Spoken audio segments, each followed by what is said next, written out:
Alright, welcome back to Roguetech. In 2023, the handheld rework has finally gone live. This has been in the works since I started my YouTube channel. So, well done to the modders to finally get it done. And this is why I stopped the comprehensive guide series where I was at. And I'm glad I did, because they actually added an entire additional timeline you could play in.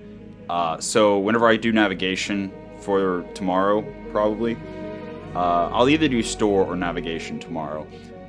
But the three different world maps I'm going to just splice together into a single video covering all of the world, or all of the navigation screen, as well as the differences between the three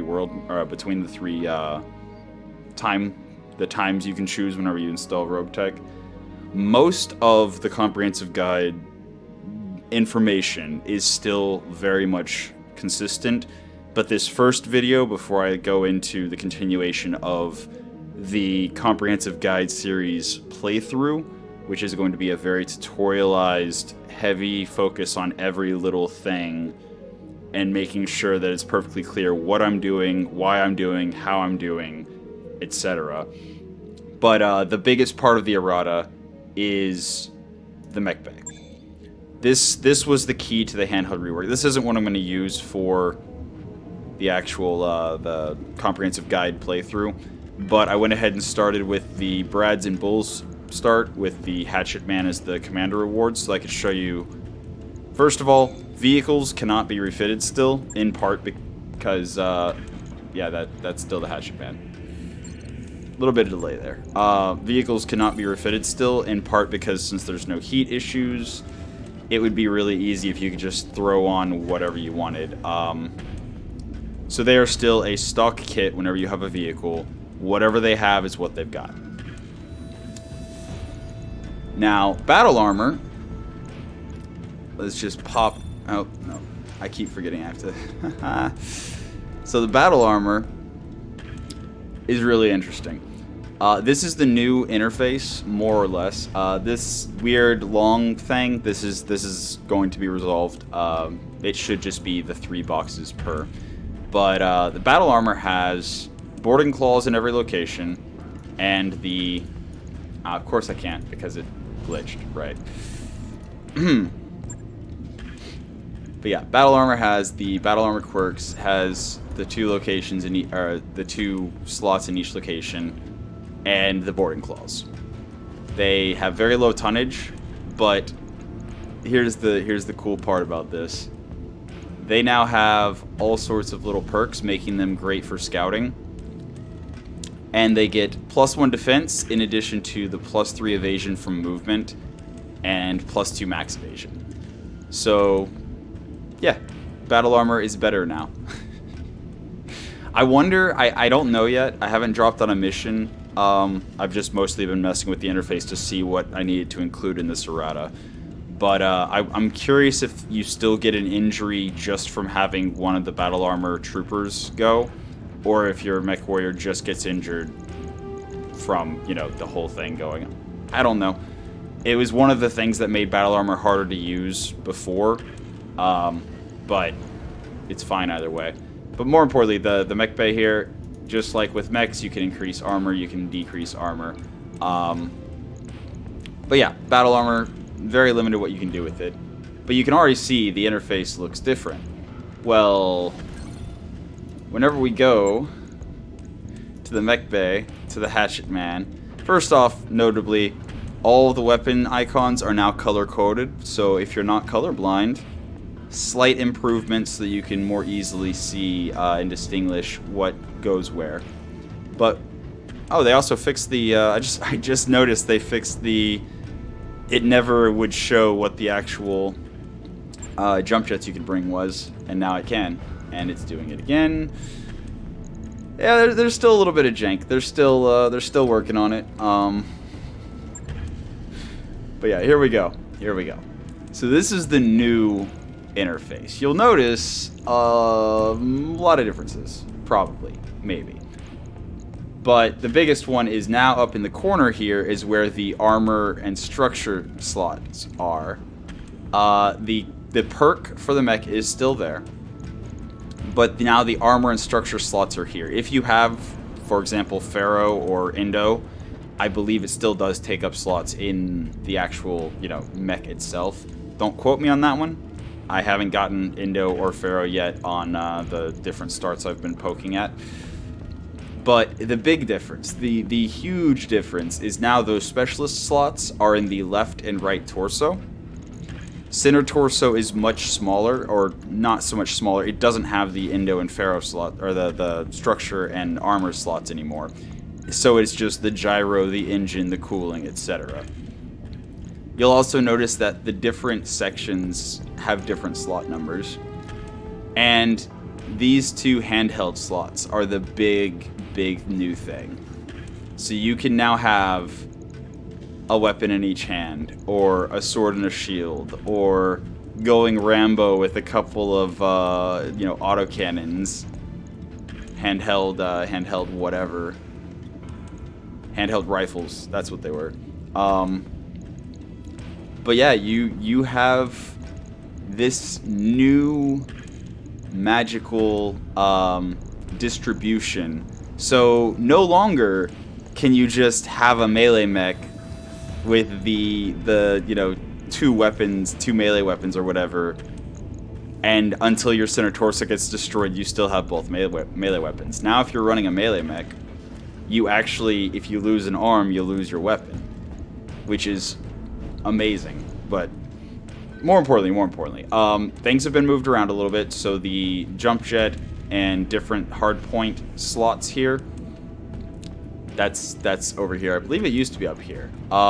It now shows you how many heat sinks you have. So at a glance, you can tell if you need more engine heat sinks. You see 13 because we actually have we need the 3 heat sinks for the heat sink ton. So really okay.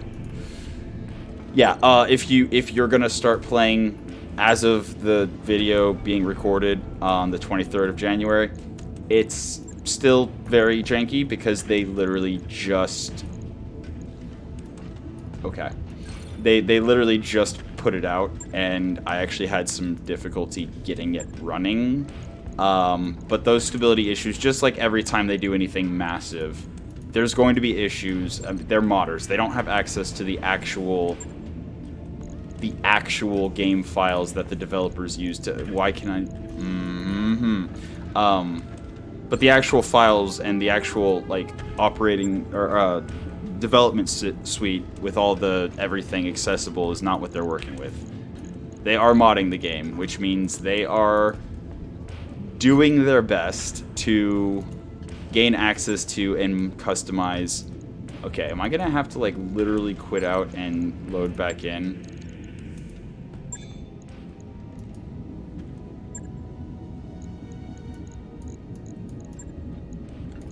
Why is it not letting me take the heat sinks? Oh, that's... yeah, okay.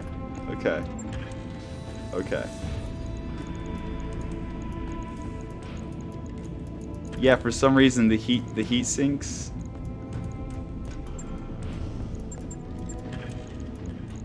Okay, apparently...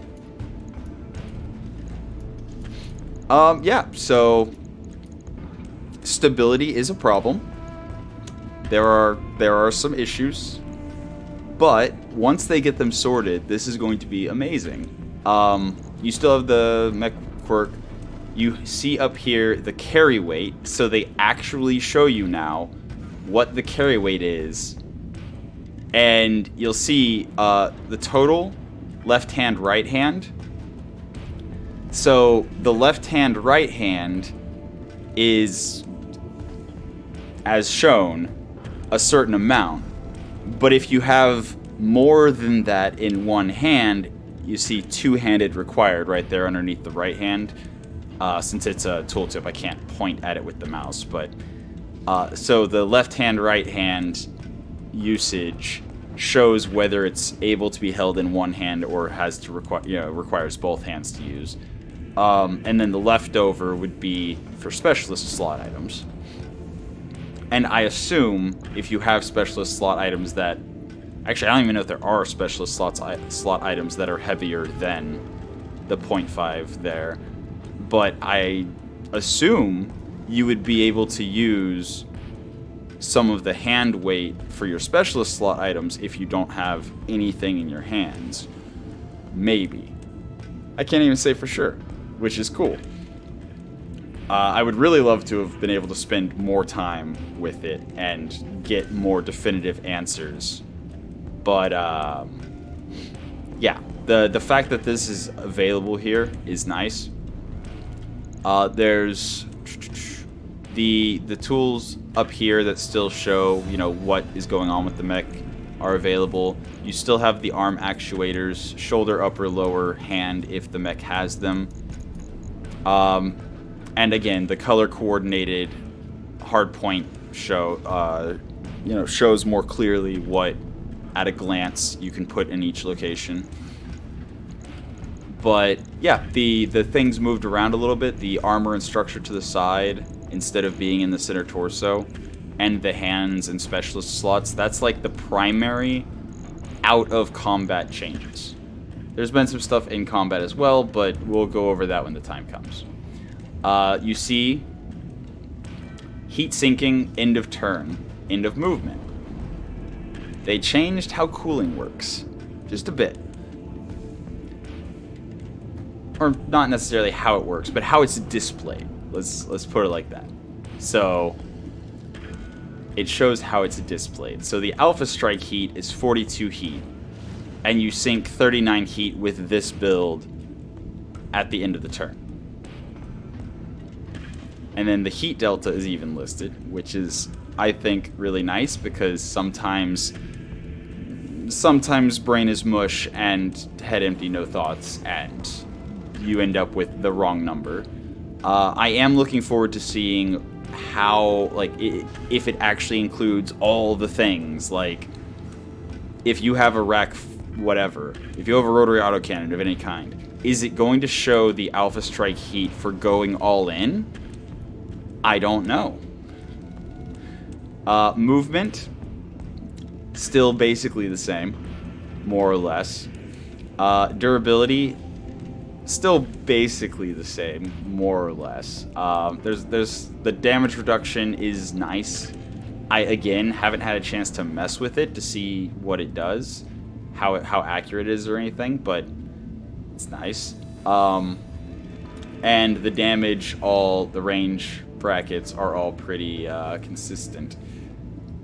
The melee damage is still, I have no idea exactly what this is talking about. That might be charge, I don't know. But yeah, then the handheld itself, very straightforward.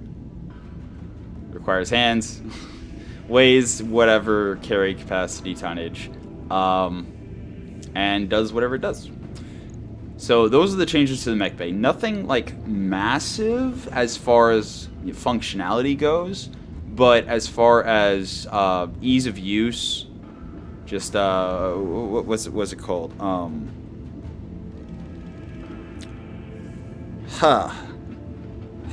Speaking of brain is mush, the ease of usability, user experience, the clearness of the information. There's a term that I'm completely forgetting at the moment. But anyway, so that actually makes me curious. If I go to the vehicle bay, okay, vehicles still show the same information. Okay, and then the battle armor, it also shows basically the same information. Interesting. Oh, so that's actually including the max evasive pips from the perk as well. Because the battle armor has the +2 maximum evasion, so it's got max evasion of 10 instead of 8. Cool. So yeah, that's the changes to the Mech Bay. Barracks. there have not really been any changes to the interface. However, not that one. The neural implants is basically a new thing as of, but it's most important to note that you need it for the D&I cockpits, the enhanced imaging, and protomechs. But there's some things that are slightly different.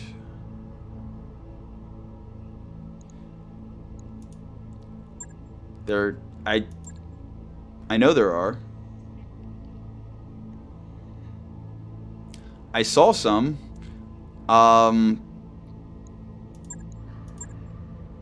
And I'll get to the skills, because they changed the skills as well, but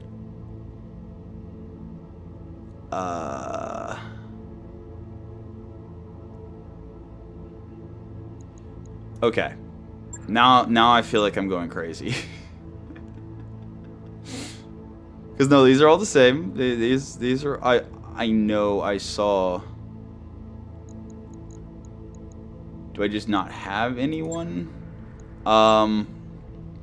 Also, they have more of the modder and community Mechwarriors that have very crazy, like, +1 accuracy with arm-mounted weapons, 1 evasion ignore, and -1 recoil.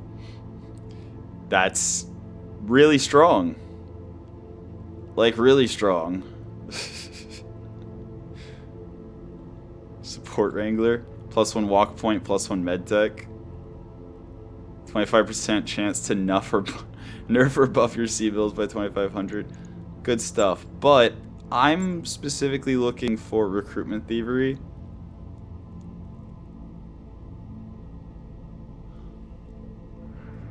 Pilot can call in Battlemech reinforcement during battle. Well then. Cool.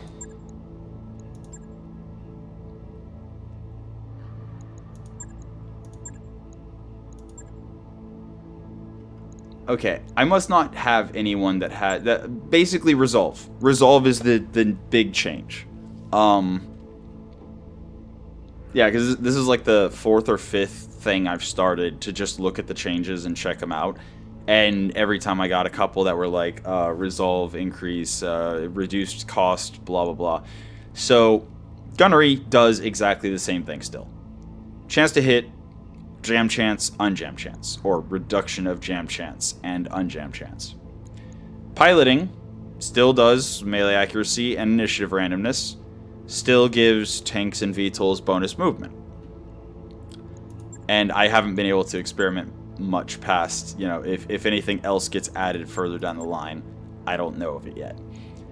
Here's the thing. Guts has the injury resist and melee resist as well, still, but also now increases your resolve generation.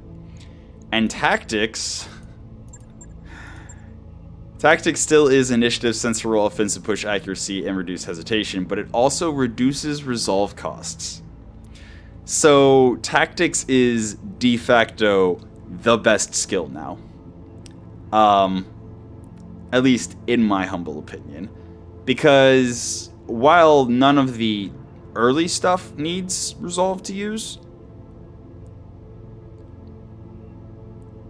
it's all still very much... there is the difference of passive. Escapist's passive now also includes minus 10% visibility. I don't remember if that was just a change since my last playthrough, or if that was a change for this patch. But that is a massive improvement to making Escapist actually good if you're not, you know, on just a vehicle that can move super fast. So, yeah, it's a little bit better.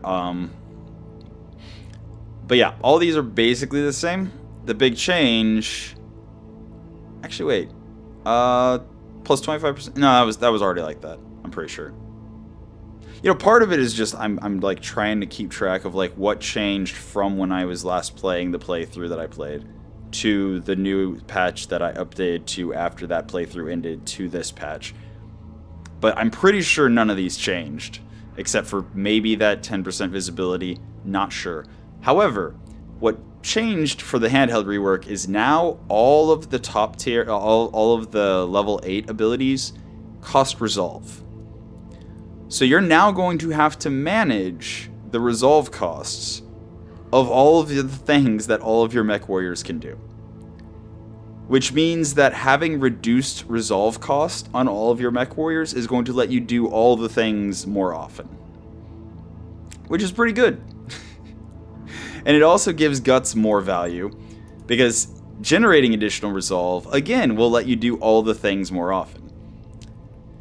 So, gunnery and piloting are primarily to hit with ranged weapons and melee, and then guts and tactics is everything else. So, definitely an interesting change there. But again, the user interface itself hasn't really changed. I don't think I actually did a command center guide yet for the comprehensive guide series. I don't believe. But the main screen here, no change that I can detect. Nothing I'm aware of. And that I believe... Oh, engineering also. Not a whole lot of changes except for the drop information, which again I think was actually... yeah, I'm pretty sure I commented on that during the comprehensive guide series when I went through this, is that that's a new thing that I need to check out more. Yeah. But other than the stuff, like this is basically everything that I was saying with the comprehensive guide first time around. Basically all the same. So the biggest part of the errata is just the Mech Bay is... Man, I really... Convenient? No. What is the phrase? Yeah, just the Mech Bay has been improved and changed to make way for more interesting builds other than just slap all the weapons with an enhanced imaging and enhanced imaging and exchanger, or have a melee mech. You can now have all the things as long as you manage the carry capacity. But yeah, so that's all for this one. Tomorrow I'm going to launch into, again, the most likely the navigation screen with the 3 different time periods you can choose to launch with when you set up the Roguetech install. And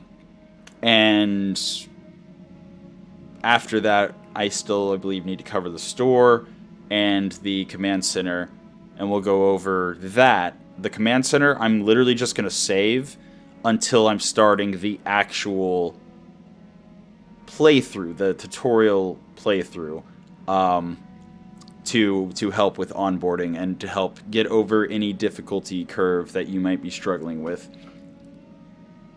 And that's... Oh, did they actually change the captain's quarters? I haven't even looked. Oh, right. Also, depending on what time period, what star date you've chosen, the factions will be different, because if you choose the Ameris Civil War, the earliest of the dates, there were no clans yet, because the Star League Defense Force still existed and still had Kerensky at its head before he led the exodus that eventually became the Clanners. So, like, that's amazing. But we're going to go over all of that, specifically where the factions are on the star map and the star map itself, tomorrow, probably, most likely. It's the thing I'm most excited to dig into and show. So, you know, I might actually just roll the store in as well, because the store is tied to the star map in the sense that where you are and what faction controls the system you're in changes the store. So I think I'll just do a store and navigation screen tutorial tomorrow. But yeah, this is it. Daily videos moving forward. So look forward to those, and pretty sure customized companies, yeah, completely unchanged, as it has been for many years. Oh, Wasn't there also...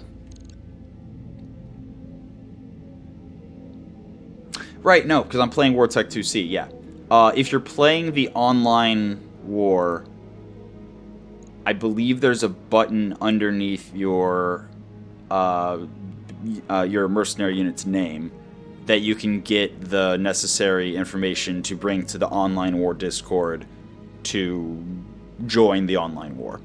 But I'm not going to because I can't have planets changing hands while I'm, recording in a burst and then not playing for several days, and then, oh no, the planet I was on is no longer whatever. It makes recording the series difficult unless I was actually going to be taking part in the war and playing every day instead of. But that's all aside. That all aside. Tomorrow, navigation stores. I think I will do the navigation and store tomorrow together. And then starting the following day, we're going to start the actual super in-depth playthrough that I'm going to call probably your first playthrough in Roguetech or something like that, to really help drive home the most important points and to really draw attention to everything that you need to know and understand and see what you're looking at. But yeah, that's the plan. And yeah, until next time, have a good one.